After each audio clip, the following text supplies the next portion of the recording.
ان کو حضرت عمر رضی اللہ تعالیٰ عنہ نے وہاں گورنر بنا کے بھیجا. تو یہ جب اپنا ٹینیور پورا کر کے واپس آئے نا تو حضرت عمر چھپ کے دیکھ رہے تھے کہ دیکھو یہ گئے تھے تو اپنے گدھے پہ سوار ہو کر گئے تھے تو ادھر سے کیا کیا چیزیں گورنری میں لے کے آئے. تو چھپ کے دیکھ رہے تھے درختوں کے پیچھے تھے. تو حضرت حذیفہ اسی طرح اپنا گدھا لے کے اسی طرح خالی خولی جیسے گئے تھے اسی طرح مڑ کے آئے. ان کی خصوصیت یہ ہے کہ ان کا لقب ہے صاحب السر، حضور کے رازدان. ان کو حضور نے منافقوں کے نام بھی بتا دیے.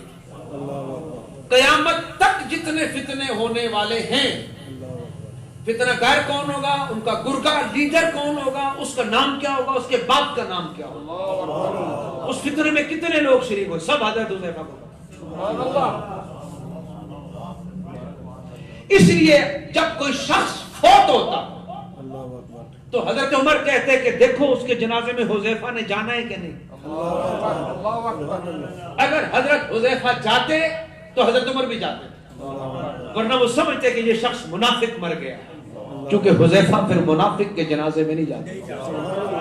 جب حضرت عمر رضی اللہ تعالیٰ عنہ چینجنگ کرتے عہدوں میں، ایک دفعہ بڑی چینج ہی کہتے تغیر تبدل کیا، عہدے بدلے، ہٹایا کسی کو لگا، بڑی چینج دے کے بتاؤ اس لسٹ میں ان عہدیداروں میں سے کسی کا نام تو نہیں ہے؟ او میرے ربا، میں کیا بیان کرنے لگا ہوں اور کہاں سے بات پہنچ گئی، پھر کہ وہی بات آ گئی جو عنوان شروع کرنے والا. تو ایک دفعہ جب چینجنگ کی نا تو حضرت حذیفہ کو بلایا کہ ہاں بھائی آپ ذرا غور کریں نا، یہ جو اتنے بندے ہیں یہ نام ہے اس لسٹ میں ہیں جو حضور نے تمہیں بتائی ہے. تو حضرت حذیفہ کہنے لگے ایک آدمی ہے.